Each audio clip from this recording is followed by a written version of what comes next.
Récemment, un prédicateur qui a défrayé la chronique en expliquant de façon péremptoire la place de la femme, c'est à la cuisine. Et moi, j'aurais aimé lui demander, tu te bases sur quoi? Parce que quand je vois la première fois que la femme a donné à manger à son mari, ça a mis l'humanité dans les problèmes. Un petit peu parce que moi, je commence à entendre des trucs sur Internet qui me rendent mais alors complètement folle. Notre place est partout où on a envie qu'elle soit.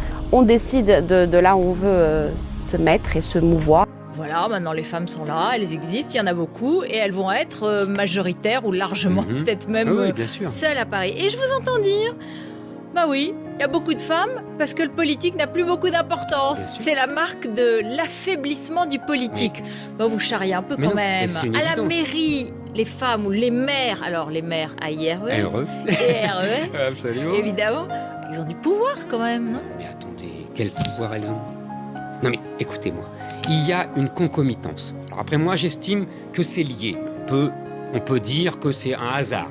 Il n'empêche que vous aurez remarqué que aujourd'hui, depuis 20 ans, il y a une montée de la présence féminine dans la vie politique, dans les classes politiques, encore plus d'ailleurs dans les pays du Nord, vous avez remarqué. Et puis ça descend petit à petit vers les pays du Sud. Or, parallèlement, concomitamment, le pouvoir s'évapore du politique. C'est aussi la progression de la société, tout simplement. Mais je sais que je connais votre thèse sur l'affaiblissement du politique, ça se discute. Mais c'est indépendant, c'est aussi une parité qui avance dans les différentes sociétés, et heureusement. Mais pas du tout. Dans les milieux où il y a vraiment le pouvoir, il n'y a pas de femmes. Dans la finance, c'est infinitésimal, c'est marginal. D'ailleurs, les féministes m'ont beaucoup amusé en 2008. Elles ont dit s'il y avait eu des femmes dans la finance, il n'y aurait pas eu la crise. Donc, voyez, on ne peut pas dire tout et tout le contraire de tout. Donc, vous voyez, mais parce que je pense qu'il y a un lien. Alors là, on remonte à la nuit des temps entre le pouvoir et la virilité. Je pense que, en fait, les hommes ont inventé le pouvoir. Mais ça vous inquiète, rassurez-moi. C'est-à-dire que le pouvoir ne doit pas rester seulement dans la main des hommes. Et bien sûr que si, sinon il se dilapide. Les femmes sont les régentes. C'est dans l'histoire de France, ça a toujours été comme ça. Oui, mais il faut le partager. Elles n'expriment pas le pouvoir. Elles n'incarnent pas le pouvoir. C'est comme ça. Je vous dis, le pouvoir s'évapore dès qu'elles arrivent. Attention, il y a des exceptions. Hein, comprenez bien ce que je dis. Je parle de dominant, de domination, c'est-à-dire du féminin et du masculin. Ça serait plus exact de dire comme ça. Le masculin est lié au pouvoir. Il peut y avoir des femmes qui exercent un pouvoir.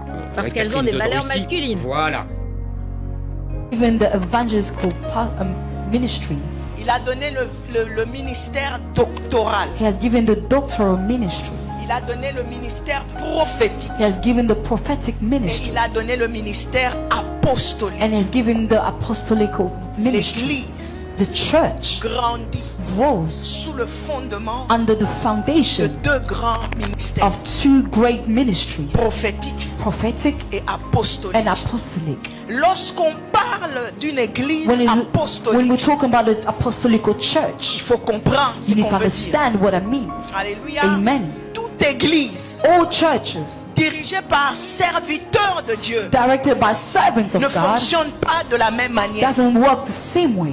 Et ça, on dirait que la communauté africaine, and it looks like the community, African community, et la communauté ici à Londres, the community here in London, ne comprend pas. Voilà pourquoi, and this is why, au lieu que l'église grandisse, instead of the church to il y a beaucoup de sécheresse, there's a lot of dryness au niveau des églises, in the level of churches, et au niveau des activités, and the level of activities, parce que l'on croit because they believe que les choses doivent se faire toujours de la même manière. It has to be done the same way. Et ce qui manque dans le corps de Christ, and what is lacking in the body of Christ, c'est l'enseignement. Is the teaching. On n'a pas enseigné we haven't taught aux uns et aux autres, from one et or à another, ceux aussi qui servent dans le and the ones who are ministère, serving in the ministry, la différence qu'il y a entre le prophétique, the difference there is between the prophetic, l'apostolique, the apostolic, l'évangélistique and evangelistic, et le pastoral. and the pastoral. Je suis apôtre. I am apostle. Je ne suis pas pasteur. I am apostle. Un apôtre, An apostle, lorsqu'il parle, when they speak, c'est comme s'il vient changer les choses. it's like they come to change C'est things. ça qu'on lui a donné. That is what they give. L'apôtre est un gouverneur de la Apostle ville. is a governor of Lorsqu'il voit qu'il y a town. quelque chose qui ne If there's fonctionne pas, something that is not working, il va vous dire and he will tell que you si ce n'est pas that comme ça, here, this is not how it il should va be. remettre de l'ordre. And Je vous invite à voir la cuisine dans une perspective beaucoup plus profonde, beaucoup plus sociétale. Parce que la cuisine, c'est avant tout cet endroit qui permet de raviver les âmes, d'apporter une certaine paisibilité. Dit, vous êtes plus précieuses que les perles. Vous n'êtes pas les perles, mais vous êtes plus précieuses que les perles. Alléluia. Tu n'es pas une pierre précieuse. Non, tu es plus précieuse qu'une perle précieuse. Amen. Ça veut dire que tu as une valeur élevée. Tu as une valeur inestimable. Alléluia. Le Seigneur te le dit ce matin. Je veux mieux que ça. Tu dois connaître, bien-aimé, ta vraie identité. N'est pas laisser les hommes te donner une identité. Alléluia. Quand on a commencé à vous charcuter, comprenez que là, vous êtes une valeur sûre. Récemment, un prédicateur qui a défrayé la chronique en expliquant de façon péremptoire la place de la femme, c'est à la cuisine.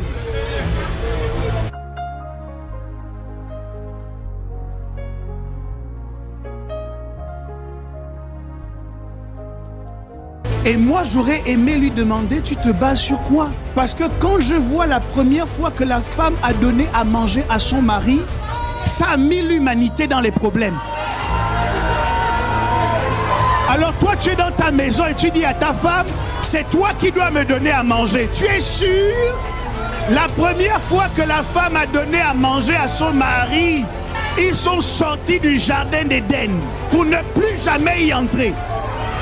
Et donc non, la place de la femme, ce n'est pas à la cuisine.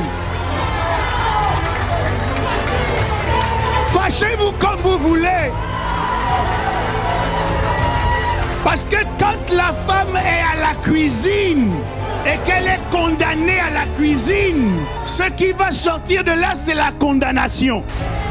Je n'ai aucun problème à ce qu'une épouse choisisse de faire à manger pour son époux. Tout cela est une question de rôle que vous vous êtes partagé et de choix que vous faites. Mais on n'impose pas à quelqu'un de faire quelque chose. Elle n'a pas été pensée dans l'éternité pour être derrière les marmites toute sa vie.